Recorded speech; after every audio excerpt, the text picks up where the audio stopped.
Hey, so last one I think before I think our daughter is getting up. Plus, I need a new one. Oh, it is sociable hour. Social hour.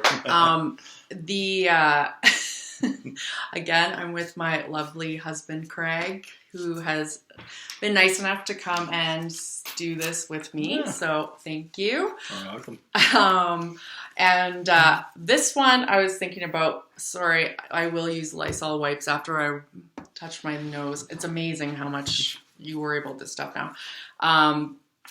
This one is again regarding being isolated and during this coronavirus or COVID-19 and how to tackle being in close proximity with someone, a family potentially.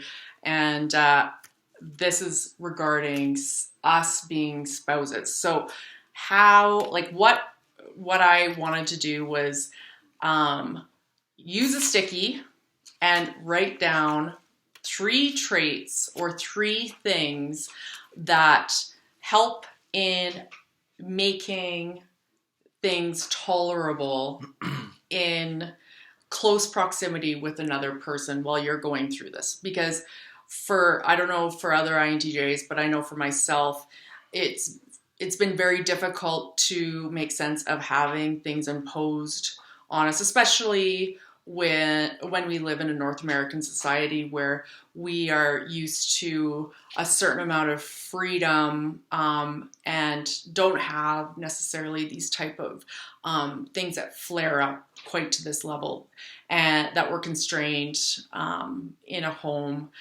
And so yeah, you're all trying to make sense of new things.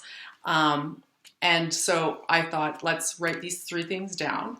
And we don't know what the other one wrote. So what do you want to go first, Craig, on this? So it's basically, I'll reaffirm, it is what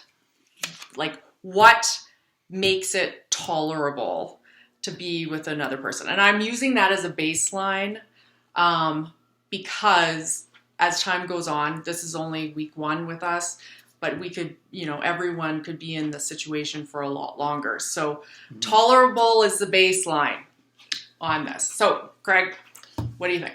And we're 10 days in, so... Is it 10 days already? I think it's 11, actually. But anyways, a long way, like I said, long ways to go yet. But when I look at this, and before I met Carly, I would have never realized this stuff, but it's part of this channel was the personality traits. So my first thing is that understanding certain people and how they operate and how they get along. And number 1 was our daytimes. So I'm a morning guy. I get up, I get my stuff. I instantly went to work. I did 2 grocery runs this morning, filling up, like things like that. And by 1 o'clock, I'm dying down. You can totally see, and that's when she comes on and takes over the other part of it, right? So when we have a clear understanding on that, it's huge. But we didn't. It just was a natural thing. But I mean, understanding your personality traits, that's who they are, and why fight it, right? So that is huge to me. It's like, yeah, well, I need more downtime in the afternoon. She wants it more in the morning, say, right? So that was my number 1 thing, is understanding that. And then the kid, right? So we have a kid that's between us all. The kid. The kid. And basically is, what she's great at. She has a certain routine with our little one, and I'm not so much that way. She's more this little lovey girl with her dad. So Carly has a great routine that really supports keeping her on track and stuff like that, especially because she has no school anymore. Yeah, forever. That's fun. So, anyways, and again, we're clear on making time to be us, like right now, right? So she's upstairs. She doesn't know we're doing this stuff, so we're doing our thing, and we have our time and that space to cut out for us, and that is, we both make time for that, and that's huge to me. So let's be clear though. Making time means we're in the basement right now. We scuttle downstairs because she wasn't making any noise and wasn't asking for anything. So we ran downstairs. We noticed there was an extra 5 minutes. So we just kind of work from there.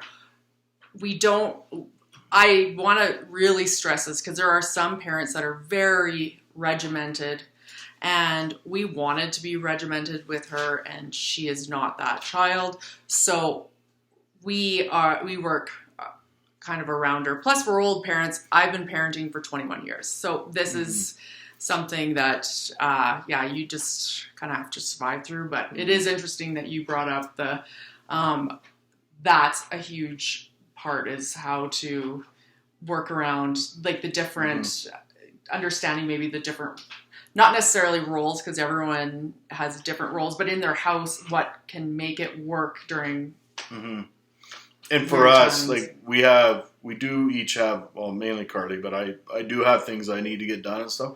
But there's certain days it doesn't happen. It will get done at some point. But I mean, you got a certain way of doing it, and how you feel that day, and how much you got. Because we have other things that we have to do. Like typically, my thing has been work. So now that I'm trying to carve out more time to start doing more stuff around, because I just bury myself in there at times. So. Well, yeah, but it is. You do you. You do you. That's exactly. Sorry, it's like at this point, like nothing makes sense. So you kind of have to be there for the other person and vice versa on trying to make sense of what it is. So show them your Post-it. That's my Post-it. Is it showing? There you go. Not the best writing.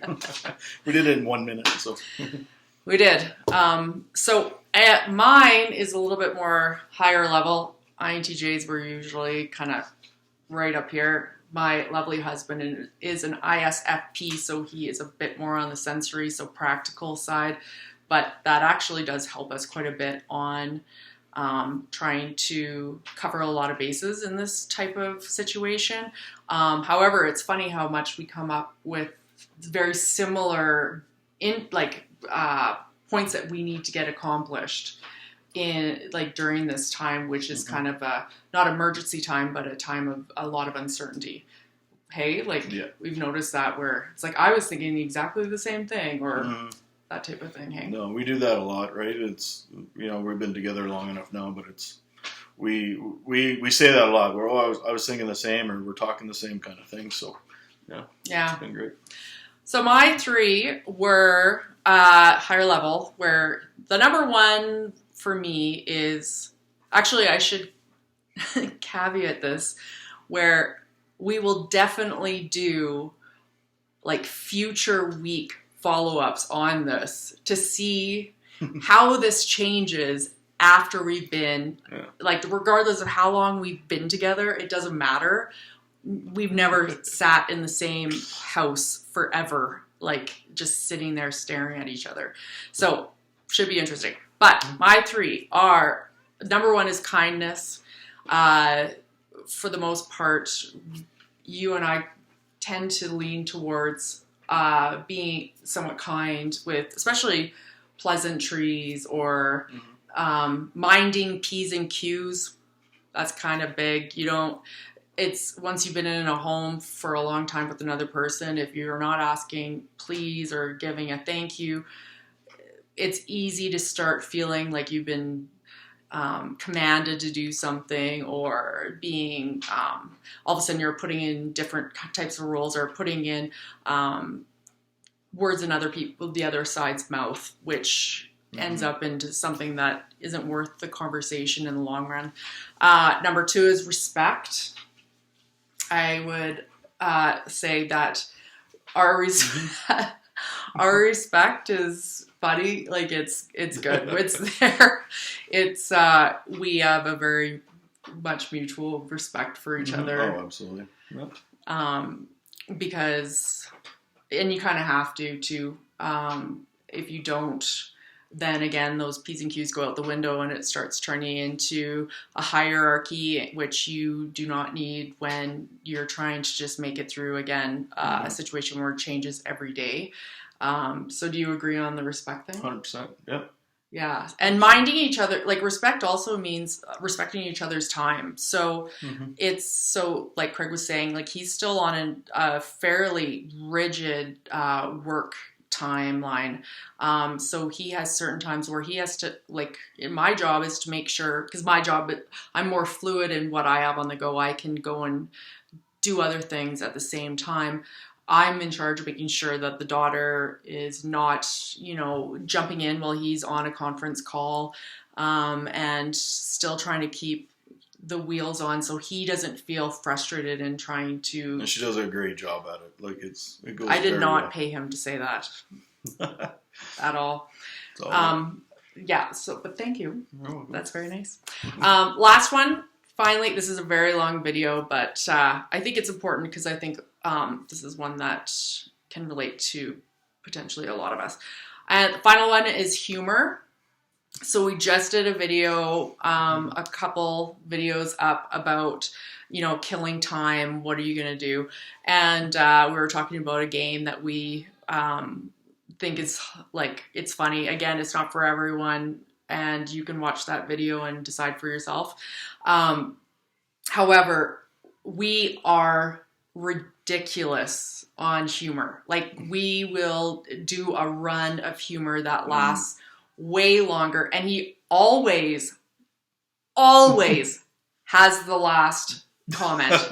And it's always the darkest. And like it goes somewhere you don't see coming. And I end up with like snorting and it's wrong. And that's always been the case. Hey, hon? Oh, yeah. No, it's, I don't know. It sums up there that just, it's just always something's there that just, it makes it funny. So that's all good. So yeah, humor. It lightens up dark stuff because we can get all entrenched in this weird situation that no one has experienced. Instead, it's kind of nice to lighten it up. And I say that because as an INTJ, I tend to go towards the dark place. He does sometimes, but like this is one big conspiracy theory situation that in my head, which everyone can decide for themselves on that. But anyways, this took a really long time, but I want to thank you again for coming and sitting with me. And we will be doing a lot more. I keep looking at my notes here, but I think we'll have quite a few. My goal is on these videos to do more of the realistic side of COVID-19 in the world of an INTJ living in a home in close proximity with others without any other socialization, and the good and the bad of it. So thanks so much. Love to hear your comments. I'd love to hear other people's experiences, what they're going through as well. And please leave all video requests in the comment section. Thanks.